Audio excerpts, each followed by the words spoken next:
Greetings.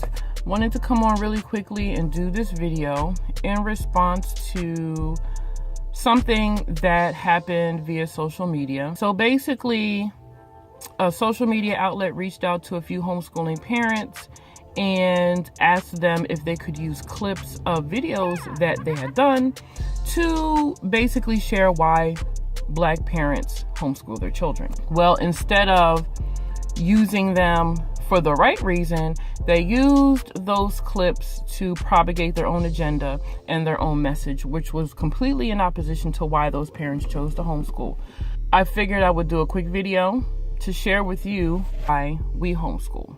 As Black and brown parents, we all don't homeschool our children for the same reasons. We don't all homeschool due to racism.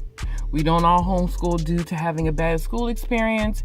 And we don't all homeschool for religious reasons, which are some of the main things people assume people homeschool for. So let me tell you my story and why we decided to homeschool our children. So to give you a backstory, my husband was a homeschool student. Him and his siblings were homeschooled, so it was nothing new to him. But I never knew what homeschooling was. I've never heard of homeschooling, and I always knew that I wanted to educate my children in some shape, form, or fashion when I had them. Didn't know how I was going to do it. In my mind, I figured maybe I would go get my teaching license and teach in that capacity. I really didn't know how I was going to do it, or I would be extremely proactive in the process, but I knew I wanted to educate my children when I had them. Fast forward, I meet my husband, and just through casual conversation, he tells me, he was homeschooled. So that really just boggled my mind. I didn't know what it was. I didn't even know it was legal. The closest thing I've probably heard of homeschooling was home study, when a student is home for an extended period of time and a teacher comes out and tutors them. That's the closest thing I've ever heard of homeschooling. So our first child is born, and I'm already researching. It just came natural to me. From the beginning, I was stimulating her with just lots of different things and talking to her and engaging her. And, it was just an amazing experience with my firstborn. And all of the things that you teach a child, their letters, their colors, their numbers, their shapes, and all those different kind of things, I was already teaching her at such a young age. I really didn't think anything of it. So fast forward to when she's about 4 years old. As a matter of fact, the day after her 4th birthday, I went to my sister and I asked her, I said, can I borrow your Hooked on Phonics? Because, Wisdom, she knows all her letters, she knows her letter sounds, and unbeknownst to me, I was teaching her phonemic awareness skills and not even knowing what phonemic awareness was to that degree at that time. We were just playing games with words and letters and sounds and matching and all that different type of stuff. So she was ready. So when I introduced the Hooked on Phonics program to her, she picked it up right away. So I said, okay, she's ready. And we're just flying through the program. So from March, the end of March, until November, she completed the whole entire program and was reading at like a 3rd grade level. So that September, she's a little over 4.5. So I don't know if they had K4 and K5 where I was living at the time, but I know there was preschool. So my husband and I were like, well, it doesn't even make any sense to put her in preschool or kindergarten because she's beyond that. So we just continued to homeschool her. It was such a natural transition. We weren't even thinking about it. It just happened. And I think because my husband was already homeschooled, it was nothing for him to just naturally transition into that.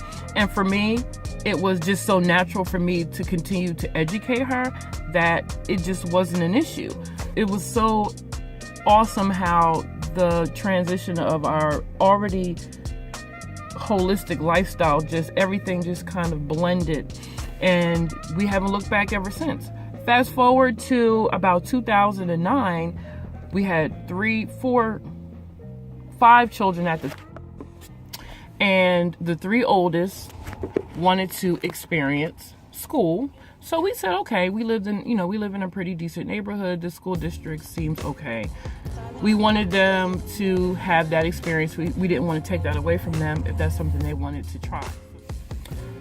So I had a third grader, a first grader, and a kindergartner when we enrolled them. My kindergartner, which was my 5-year-old daughter at the time, she had already knew her colors, she knew her letters, she knew her numbers, she knew her shapes, she knew all the basic primary stuff. And she was already in the Hooked on Phonics program.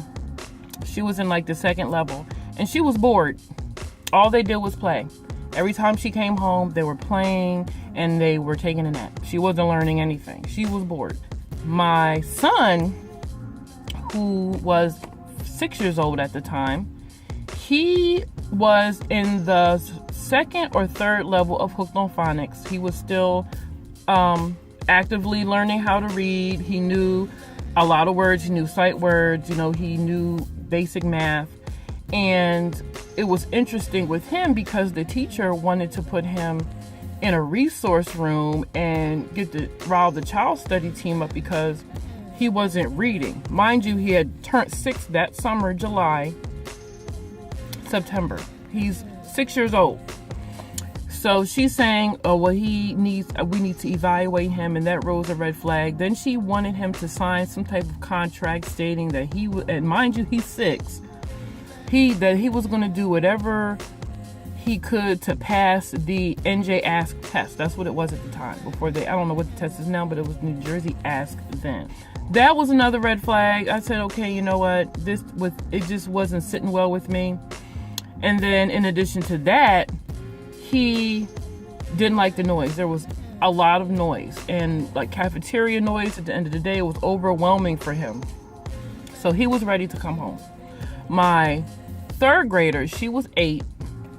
She was ahead of everyone. She was already writing in cursive, multiplication, division. I think before we enrolled her that summer, we were working on like order of operation or something like that.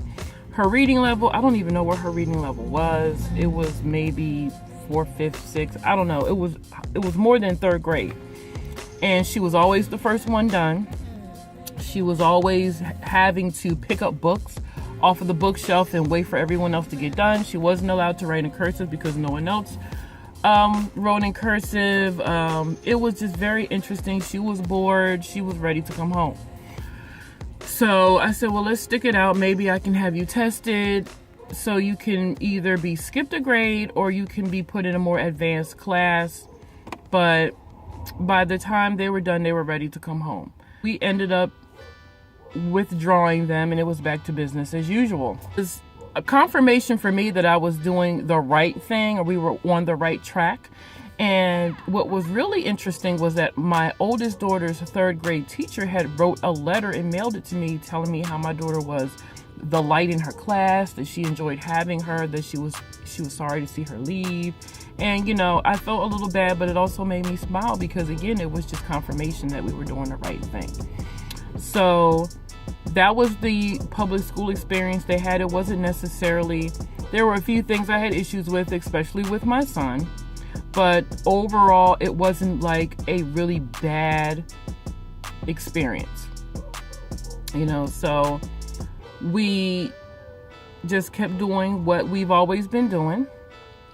Fast forward till now, my oldest is 17. She's studying to take the entrance exam. She's due to take that in December.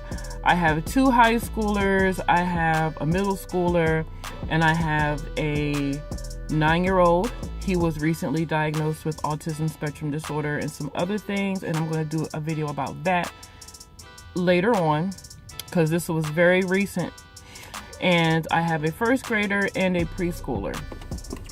So it's been 15 years in, we've been homeschooling, and our reasoning behind homeschooling had nothing to do with racism.